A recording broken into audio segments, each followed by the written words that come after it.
Hello and welcome. My name is Alan, and we are here today to talk about town halls showing some serious voter outrage. Yeah. Uh, Trump's only been in what, 7 months? And, yeah.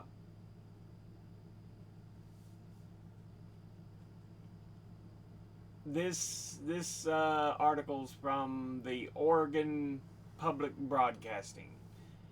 Trump's first month sparks protest and packed town halls across Oregon.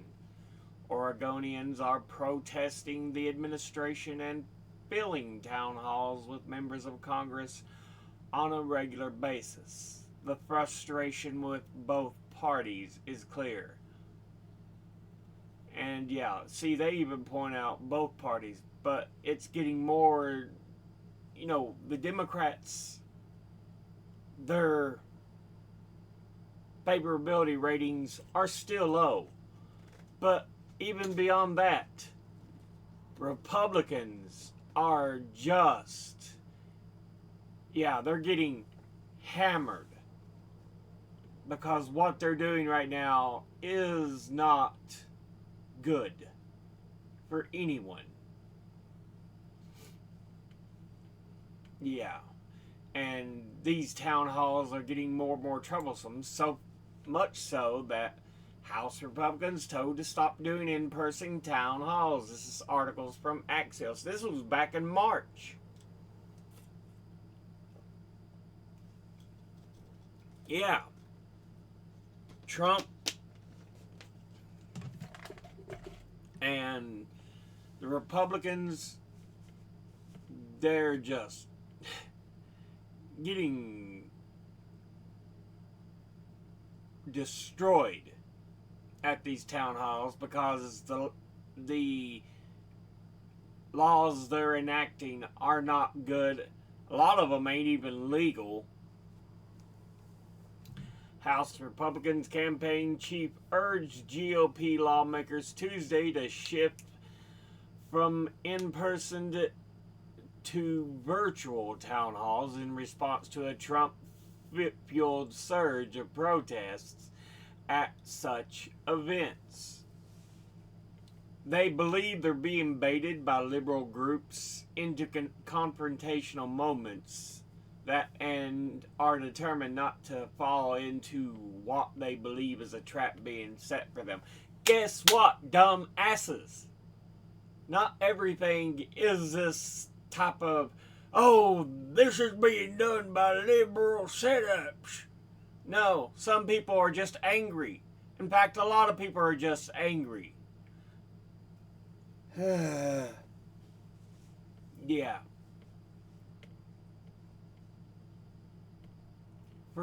We got examples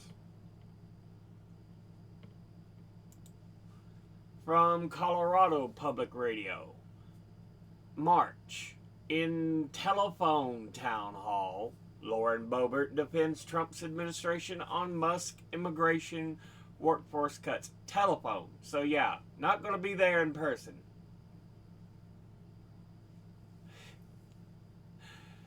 Yeah, it's ridiculous.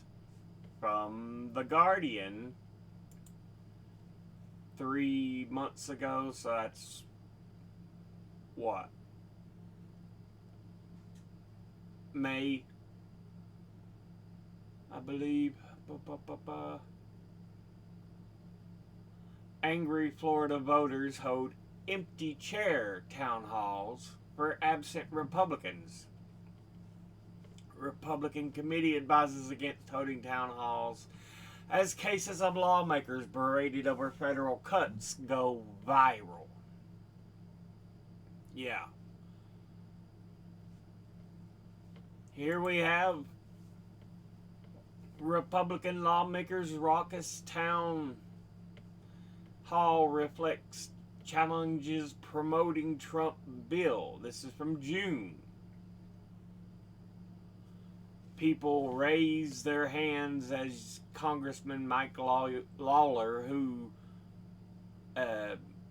as he asks who supports immigration in U.S. during town hall in Mahopac, New York on June 8th, 2025. I think this one deals with Lawler as well. No, this is, the infamous Joni Ernst.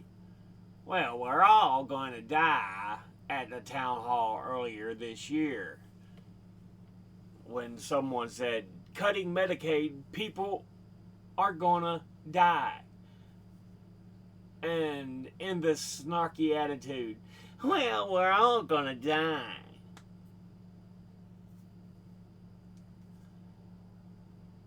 See, people like this shouldn't be in power. Honestly.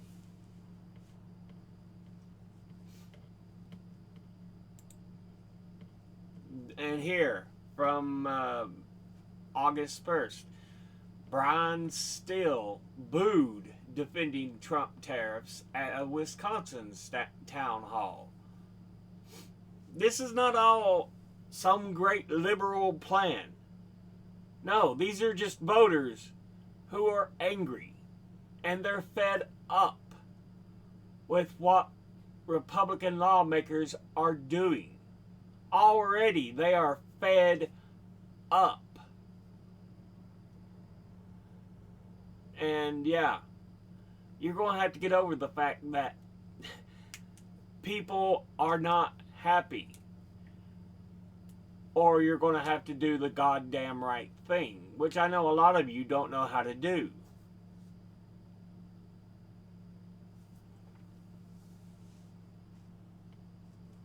Now, Republicans have always been vile, and I don't know why people assume, oh, they're the greatest thing. All Trump has ever been is a salesman and a con man when it comes to his success. You just have to look back at who he is. One of the biggest things he did to make money, let's put my name on buildings, on structures. Trump. It's always you just hammer your name out there, and people go, it's backed by Trump, it's gotta be good. No. You look into it? No. But yeah. And of course, one of the most recent, Mike Flood. Here's a clip. Vote him out. Town hall erupts in anger at GOP congressman over Trump mega bill. This is from ABC 7, so the local ABC in Nebraska. I'm assuming it's the one in Nebraska, but anyway. Let's go ahead and do that. And listen in here. Overnight, Congressman Mike Flood facing a barrage of pushback as he tries to sell his constituents on President Trump's agenda. The Nebraska Republican getting an earful for his support of Trump's massive tax and spending bill. There's been a lot of misinformation out there about the bill. Yeah. This is deep red Nebraska. You could hear the people vote him out, and he's sitting there doing his best to try to just peddle and sell Trump's big beastly bastard of a bill.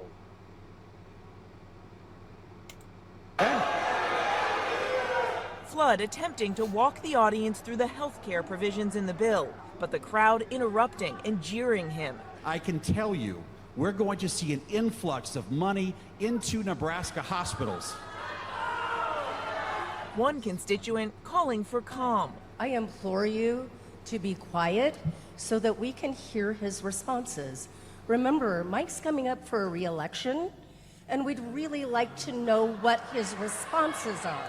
The bill, the cornerstone of Trump's agenda, is projected to cause more than 10 million Americans to lose their health care coverage over the next decade due to its cuts to Medicaid. If you choose not to work, you do not get free health care. You do not get... What happens when you can't work? Yeah. See, they don't care about the people. They have not cared about the people for a long, long time. The Republican Party is the party of evil.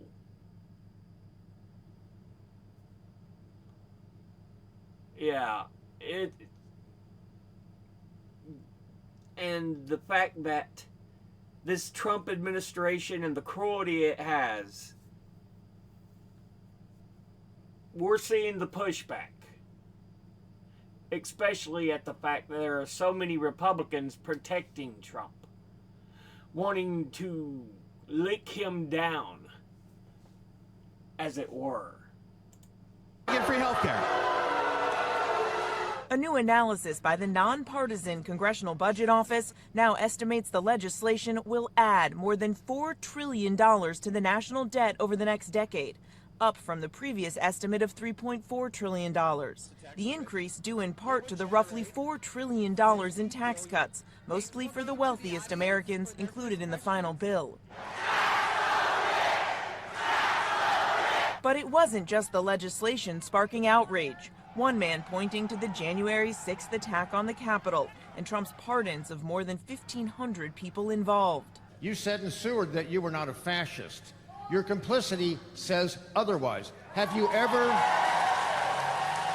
spoken out against this administration? Sir, I want to be very clear with you. Give me a chance to answer his question, I'd be happy to. Fascists don't hold town halls with open question and answer series.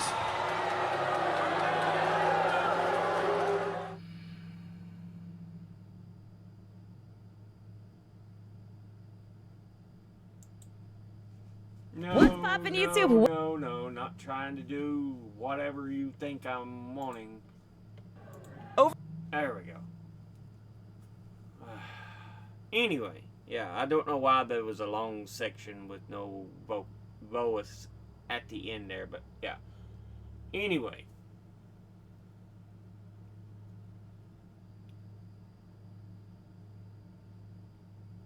What was I going to say? Oh, yeah. Flood sitting there going, fascists don't hold open town halls. They do when they're trying to first get the people on their side. Clearly, you have not paid enough attention to history. When Mussolini took power, Hitler took power, Franco took power, a lot of the time you have to slowly push your way into democracy before you start using violence.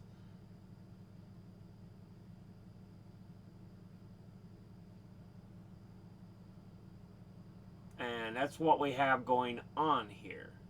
You have to sell your evil. But the American people are like, no, this is rotten to its core.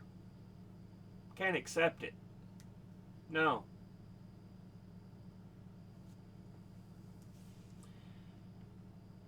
But yeah, clearly the Republicans are having a messaging problem.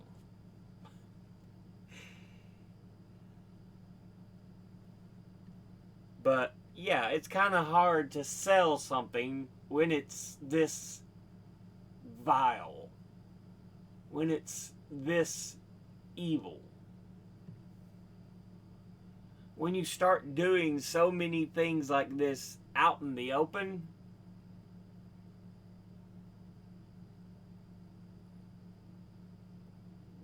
it's, yeah, just not going to fly with the people.